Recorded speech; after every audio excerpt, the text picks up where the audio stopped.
Tagal namin pinaplano to eh. May mga tipong yung kaming tatlo lang tas ride. Kaso wala tayong scooter eh. Nandito tayo ngayon sa Motor Central, Bacoor, Cavite. At may nakita tayo mga motor dito.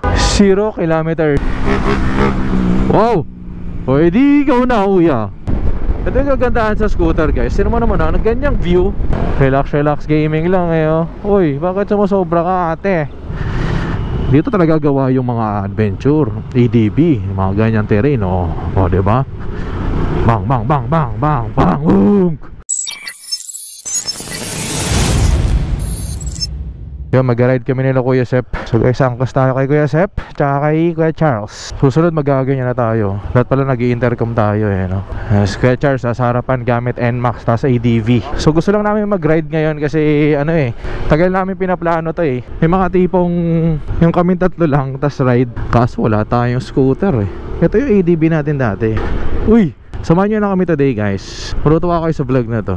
Uy, shoutout to Spider oh. Ano bang intercom nito? Freedcon? Naka-Freedcon ka pala? Freedcon. Ayun o, baka naman Freedcon. Para tatlo na kami naka-Freedcon oh. Ito yung nakakaingit pagka may mga long ride kayo or may mga ride kayo kasama yung mga tropa mo. Hindi pang di ka maboboard kasi may kausap ka. Tignan mo sila, nag-uusap sila. Magkapatid sila guys ha? Si Kuya Sep tsaka si Kuya Charles. Importante yan, lalo na pagka long ride madami kayo. Lalo na sa mga overtake, napaka-importante yan. Tipong ano lang eh, may kausap ka lang sa ride. Kung ano naman, kung kumbaga kung nabobore ka ng tahimik, gusto mo may kausap yan, napaka-importante ng mga intercom. Makita mo, nagsasalita na lang sila bigla, di ba? Tayo, di natin maririnig yan syempre. Shoutout sa mga taga pumupunta ng Cavite oh. Ito, laging sa mga daan, ito familiar na sa inyo itong ano na to. Ano ba tawag dito? Battleground? Pamulino na kasi to guys eh. Ito laging daanan ng mga pag taga Cavite ka ganyan. Galing kang Manila, ito talaga lagi dinadaanan. Lalo sa rush hour, nako, gera dito lagi. So nag-stop over lang kami nila Kuya Sep channel na Kuya Char. Ang hirap pala ng angkas lang sa ride. Kasi itong ride na to guys, talagang napagplanuhan lang namin to. Kasi minsan lang mabakante itong dalawang to. Kasi mga professional to mga to. Kaya ang hirap din mag-schedule. Tsaka ang trabaho nila operational. Kumbaga parang siya off ng Saturday, Sunday. Natsyempuhan lang na ngayong Sabado, off nilang parehas. Kaya yung plano namin matagal na ride, itinuloy na rin namin. Kahit na angkas na lang ako. Pero parang hirap talagang mag-angkas guys. Kaya sakto, habang nagsusoft drinks kami, eto, nandito tayo ngayon sa Motor Central, Bacoor, Cavite. At may nakita tayo mga motor dito. So ito guys yung dating ADV natin na nakay Kuya Sep na. Sabi ko parang hirap umangkas tas nag-ride tayo. Parang sarap bumili ng isa pang scooter. Tama yun. Mas maganda kung may sarili-sarili tayong scooter plus meron tayong doon. Baka naman. Tsaka you know, dito nakita tayo ng tatlong Honda ADV white guys. So 160. Actually meron pa sa loob isa. Bale 4 sila. Tas merong isang itim. Ngayon iniisip ko anong kukunin natin. Kung yung black o yung white. Kasi dati kinuha natin yung black, which is meron na kasi Kuya Sep. Kung mag-black ako, terno kami. Kung mag-white naman ako, parang fulfillment sa akin na nakakuha ko ng isa sa mga mahirap hanapan na unit ng ADV, di ba? Which is yung white. Ang problema ko lang sa white, for sure, dumihin to, di ba? Hindi ko naman na kayo matatanong kung anong kulay kasi andito na ako sa point na talagang basta ngayon ko kukunin, it's either makukuha natin itong itim or itong white eh. Pero parang medyo invested ako sa white eh. Nakapirma na tayo. Date na lang ang kulang. Big shoutout kay Kuya Sep tsaka kay Charles. Buti na may nadaanan tayong dealer, no? Parang sarap bumili ng bigla ng motor. Dito lang yan sa Motor Central. Ang daming unit dito. Tapos nakakita kami ng dalawang ADV doon. Tapos biglang may mga bagong dating na ADV doon na puro puti. Sabi sa amin ni ate dito, kung ngayon kukunin, ngayon din i-release. Napaka wide range ng ano nila dito, units. So meron silang Facio, Snipers, diba? Mga pang daily, Click, NMAX, yan mga bago. PCX meron din. Kung naghahanap kayong nahirapan kayo maghanap ng ginahirapan ka talaga maghanap ng unit, lalo na kung meron kayong preferred na unit, I suggest i-walk in nyo bigla kasi minsan talagang alam ko itong mga naka-reserve to pero binibigay nila palalo kasi lalo na pag walk-in tapos cash. So di ko na di-disclose kung magkano natin nakuha yung natin, yung ADV natin. Pero at least masaya ako kasi nakuha natin yung color. So ngayon, hintay lang natin siya i-release. Tuloy na natin yung ride. There you go, Kumex. Malabas na natin ng bagong ADV 160. Isa rin sa mga deciding factor ko bakit ko binenta yung black kasi nga gusto ko yung puti. Maswerte tayo dito. So, big shoutout sa Motor Central. Hanapin nyo pala si Miss Lex Lindy dito guys, kasi siya yung nag-aasikaso sa amin. Medyo matagal yung process nung bossing, thank you shoutout kay bossing Technically motor natin wala pang HPG clearance. Siguro dito ko yung mga 2:30 habang sineset ni kuya ang ating orasan. Ito ang ating bagong paglalaroan, white ADV 160 guys. Yan dito natin nakuha yan sa Motor Central, Bacoor, Cavite. Ayan, malapit lang to sa may St. Dominic. Ito baka naghahanap kayo dalawa pa to dito nag-aantay pa to ng HPG clearance. Kasi kasabay nito to wala pang HPG clearance, so mag-aantay pa tayo. After natin mayuwi to, di natin pwede ilabas ulit. So itong may dalawang white dito, paunahan na lang daw to. Pero syempre mag-aantay pa rin kayo ng HPG clearance kasi di naman kayo magkaka-ORCR pag wala yan. Alright, thank you. Thank you din sir, ingat po kayo. Thank you brother. 0 kilometers. Uy So break in pa siya guys, medyo di mo natin siya babarurutin, di mo natin siya babastusin. Mga pag-scooter, kasi ang hirap talaga ng angkas kanina Kaya naisipan ko bumili ng bagong scooter. Kala mo talaga bumili na ng candy Pero super happy tayo sa purchase natin.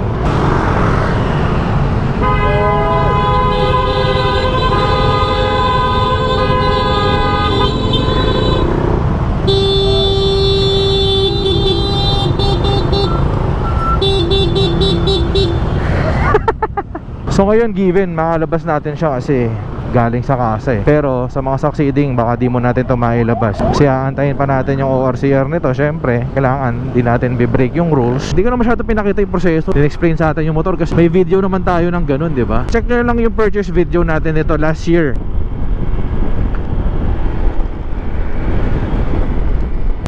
Pampanga Highway Patrol.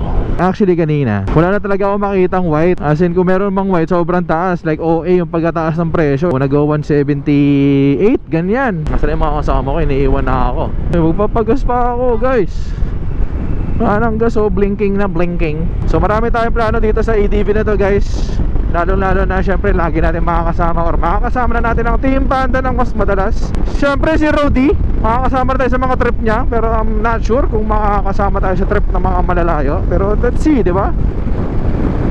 Pero for now, enjoy natin ang environment. Enjoy natin tong bagong motor natin. Syempre pag bagong motor, tradition natin, dapat mapagasa natin siya ng full tank. Guys, pakita ko lang sa inyo ulit ang bago nating ADV 160 na napakahirap hanapan.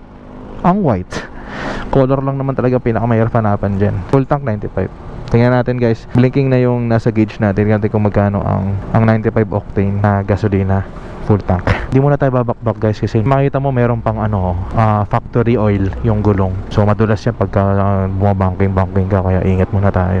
Ay, ang ganda ng puti Ang dilema ko lang dito, pagka nagpupunas-punas ka na, syempre pag maduming basahan mo, napadikit sa mat, diba? Minsan nagmamantsa Grabe, parang big bike naman to.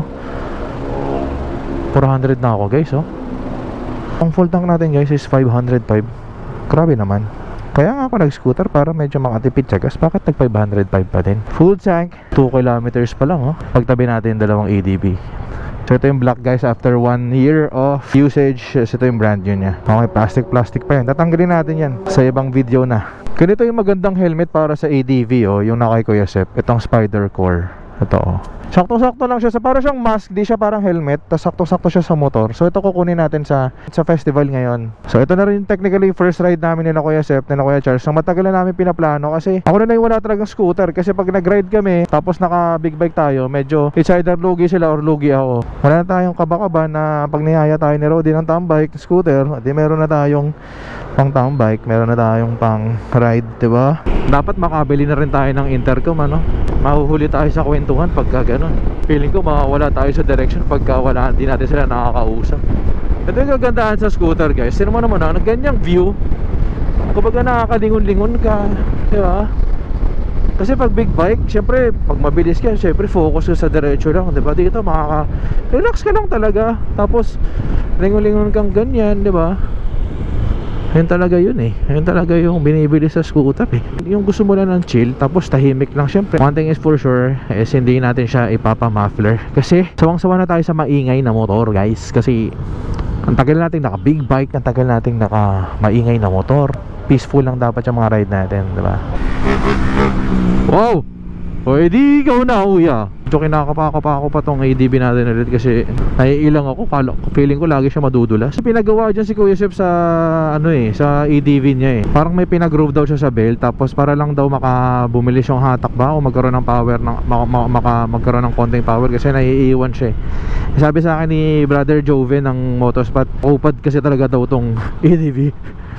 Eh ako naman, hindi naman natin aim para pabilisin siya. Kumbaga magkaroon na ng enough torque kasi para sa akin mas importante ang torque eh. Kasi pag kailangan mo talaga ng bira, in case of emergency, in case of overtaking, talagang yan eh, helpful siya para sa akin. Wow, ganda ng suspension. This bike is equipped with Showa suspension, pero sa rear lang. I'm not sure sa harap, pero ano bang tawag dito? Conventional ba yung fork yung sa harap or upside? Ganun. Ano ko? Dito talaga gawa yung mga adventure, ADB, mga ganyan terrain, o diba? Bang, bang, bang, bang, bang, bang, boom! Parurutin mo agad. Ito talaga yung mga perks ng scooter yung kahit ma-traffic ka ng ganito, wala kang iisiping clutch na nakapiga ka ng palagi, na hindi mo alam, nasusunog mo na pala yung clutch lining. Tapos andali mo makasingit na ganyan, no? O diba? Ayan lang, singit-singit yan, no? Singit-singit mo na yan, insan. Tignan mo tong na to, panis. Itong e-bike, Hindi, e-bike pa ba to? Parang di na e-bike to eh.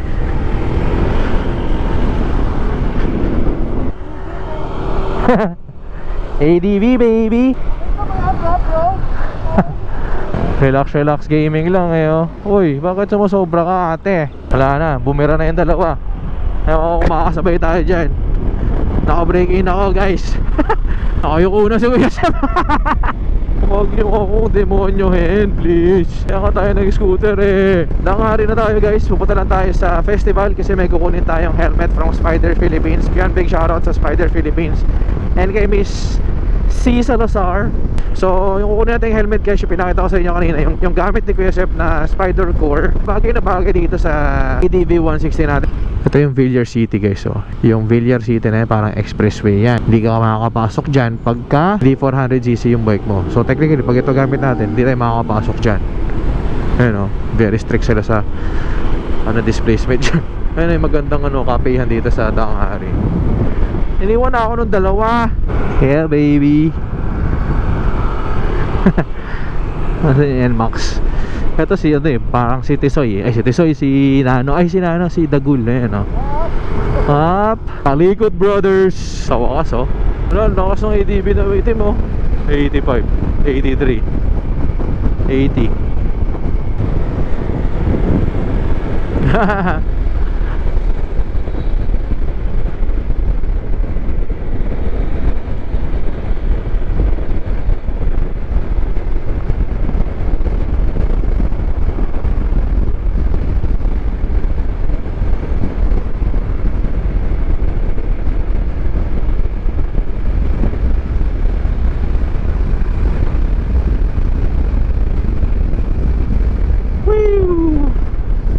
Dapat magaganito lang tayo, pacho. Cool din yan, kaso masyado maliit para sa atin. Pero sabi ko kay Rudy, kaya yung kinuha natin. Naniwala naman siya. So dito na tayo sa Philinvest. So medyo nakakapanibago sa atin kasi nilo tayo ngayon sa motorcycle parking. Ito yung motor na Kuya po. Kasi ito yung motor natin sa parkingan na ng motorcycle parking. Nakakapanibago lang. So dito na tayo magpa-park syempre pag ito lagi dala natin. Hindi na tayo kalikot boys. So magpapalit ka na. Kalikot, hindi pa rin ako magpapalit. Ito dito sa Spider Festival Mall.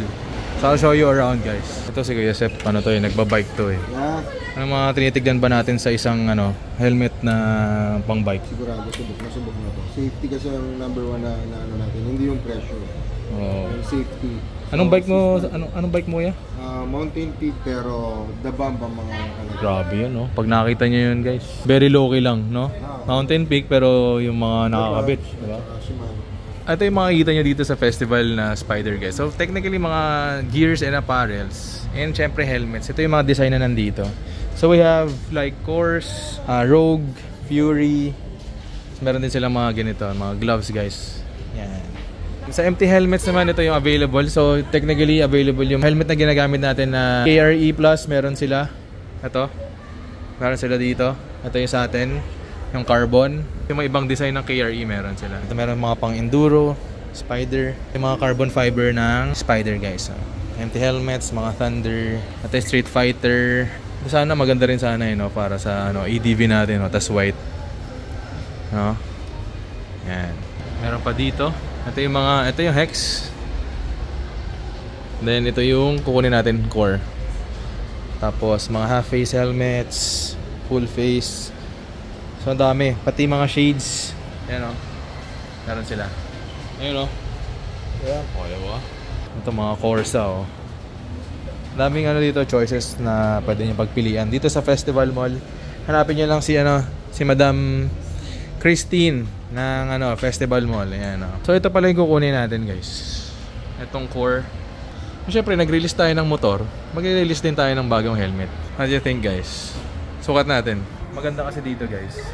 Para siyang, like I said, para siyang mask. Yun yung gamit ni Kuya Seth, Tapos ganyan yung kulay ng EDV niya. Ito yung kulay ng EDV ko. So gloss, pipiliin natin. This is the core. Ito yung presyo niya guys. 4,295. Ganda sa kanya, yung pinaka-visor niya, ganito siya. Papalitan to, may 3 colors yan. May clear, tapos may dark. Tapos ganito na magtanggal nung pinaka-chin niya.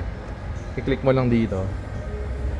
Ayan, tapos another dito. So meron ka ng half face. Ito pwede tatanggalin para medyo sporty yung dating. Gagabit natin, ganun lang din. Lalak mo lang siya. Yan. Tapos sukatin natin. Tingnan natin kung bagay. Sensya na sa ilong. So yan, technically ganito siya. Medyo awkward lang yung feeling kasi yung parang yung lips mo tumatama na dito what do you think? Tapos pag binaba natin ito, tingnan nyo. Diba? Mas parang si Max Rider, parang ganun dating. So ito kukunin natin. Thank you sa Spider Philippines and sa shoutout sa Festival Mall Spider. So visit lang kayo dito sa Festival Mall. Located siya, I think, 3rd floor. Di ko alam kung anong wing ko, pero pagtanong-tanong nyo na lang kung saan sila. Pero yun. Run it up outside, meet me on site. If you wanna go outside, talk cheap, pay the price. Run it up outside, you can meet me on site. If you wanna go outside, talk cheap, pay the price. I've been up no sleep, I'm a big dog, you ride with the sheep.